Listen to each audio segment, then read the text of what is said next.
Subscribe to the channel for more tales like these. I'm starting to strongly dislike my daughter.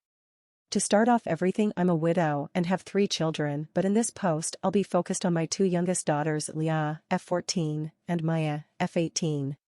Fake names of course. For little background, Leah was roped by 4 men back in December. How this incident accrued was Maya threw a party while I was working the night shift and 4 of the boys that were attendants at this party assaulted Leah. It's been devastating to say the least. Leah has lost all of her spark and quit cheer. Plus on top of that she opted out of her freshman year by just continuing to do courses online. She doesn't sleep in her room anymore but with me and just wears my late husband's hoodies all day, and I feel so helpless as a mother because I don't know how I can help her. Throughout the investigation a lot of things came out regarding Maya's part in this. She did not set up her little sister, however I feel like she severely neglected her, and all of this could have been avoided if she just followed my rules. I never approved a party. I left in her charge of watching Leah, and before you guys say well you're her mother, it's not her job to watch your kid, but the thing is, it was her job. I pay her really well to look after her sister while I work nights. It's been an agreement we had for years. Leah is not special needs in any way. The only thing I asked of Maya is that she makes sure her sister does her homework and gets to bed at a reasonable time.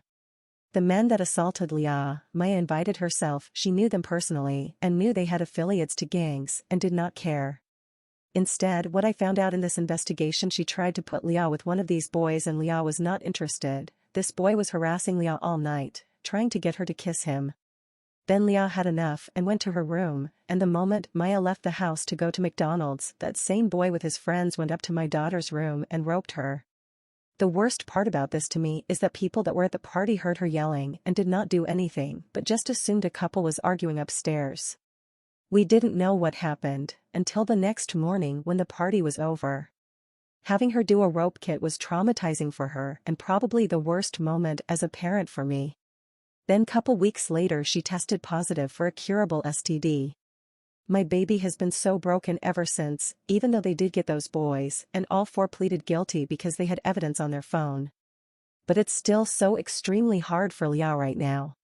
Maya on the other hand has been remorseful and Leah has no animosity towards her and doesn't blame her, still loves her sister. But I don't know why for me, I'm so angry at Maya and I've been really trying to forgive her but I can't as of now. I can't even look at her without not wanting to lash out. Her prom is next weekend and I honestly couldn't care less. She tries to have conversations with me, but it's hard for me to show any interest in them. I don't hate my daughter, I still love her. But I just have strong dislike for her right now. I've been reading self-help books trying to learn how to address this properly. I feel like I can't open up to anyone about this in life. I guess this may be cry for help as a mother. Edit. Thank you for all the feedback. The most repetitive question I'm seeing is if Maya still watches Leah. The answer is hell no. I don't trust her anymore and it might take years to get it back.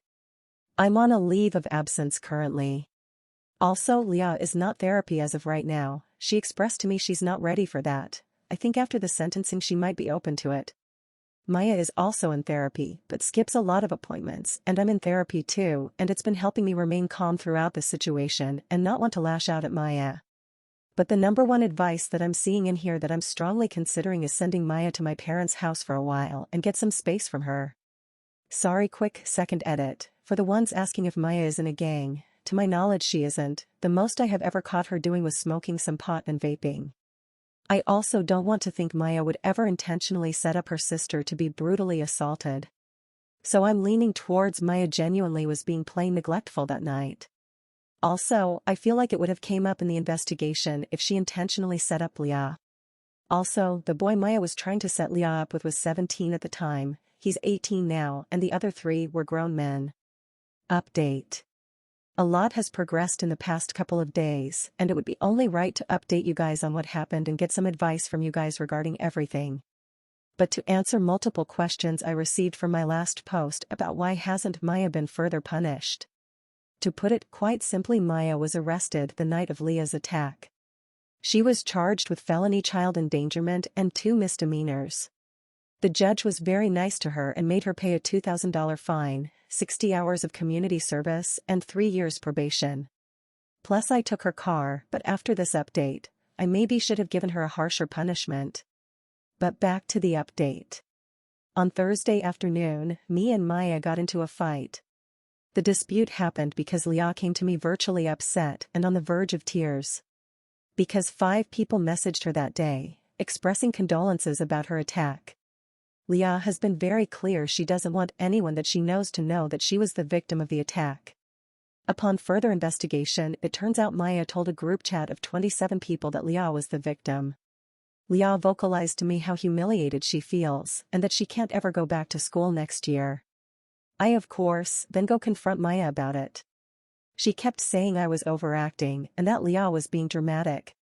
I tried to reason with her to see how she hurt her sister, and she did not see the issue.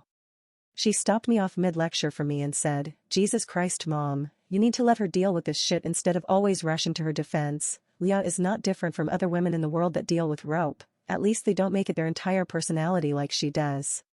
Also, she's fine." I literally overheard her talk to a boy on the phone last night. It just clicked for me at that moment that she was not actually remorseful at all and that I just witnessed her mask slip. I just responded with "pack your shit up" and that she will be staying with my parents until I allow her back. That's exactly what she did. But the next morning I got a text from Maya to meet her at her therapist appointment that was later that day.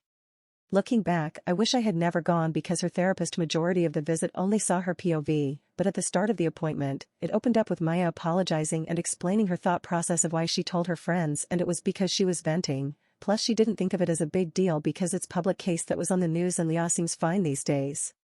Leah is listed as a Jane Doe and not named nowhere, but I digress. We then get into the nitty-gritty of it all. Maya then tells me in front of the therapist that she feels emotionally neglected by me and that I never seemed to care about her trauma when it came to the situation. Which is for her as having to stay in jail for a weekend and losing one of her friends, which is one of Leah's literal rapists. I wish I can say I'm joking, but I'm dead serious. We were talking about that for the first 30 minutes. Her therapist was guilt-tripping me for not being more emotionally there for Maya and that I should try to see as her mom since their father is no longer with us. But call me an awful parent, but I don't want to be emotionally there for Maya if it involves me having to help her mourn the friendship of the person that ruined her sister's life. The therapist was on one especially since she kept referring to what happened to Leah as an accident or that Leah seems happier these days because that's what Maya has been telling her, when Leah is quite literally high off antidepressants and still scores extremely low on the mental health evaluation, but I finally just had an outburst. What I said to both Maya and her therapist was, "I think it's kinda disgusting that the two of you are refusing to acknowledge Leah's trauma in this and keep referring to it as an accident. You spent a weekend in jail, while your sister was in the hospital suffering from something your friend did to her."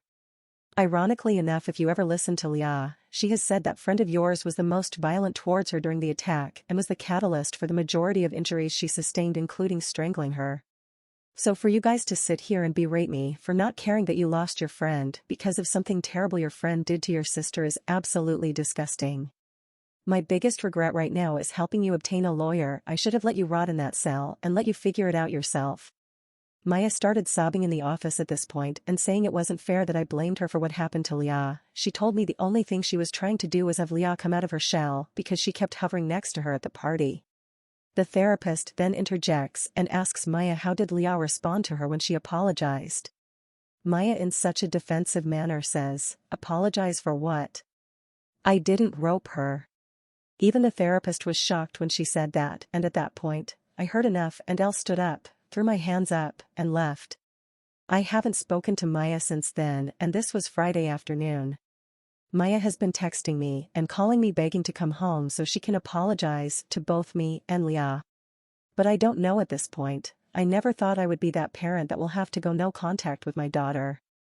But I don't know if I can stomach being around her. I can't trust her, and she's not remorseful whatsoever about what happened. A part of me wants to try to make it work for the sake of Leah because she asked yesterday if she ruined our family. And that broke my heart. Leah loves and looks up to Maya, and I don't think she can comprehend at this time that Maya also failed her. I'm just stuck, or tell me if I'm wrong for not understanding Maya. I'm sorry for the not so happy update. Subscribe.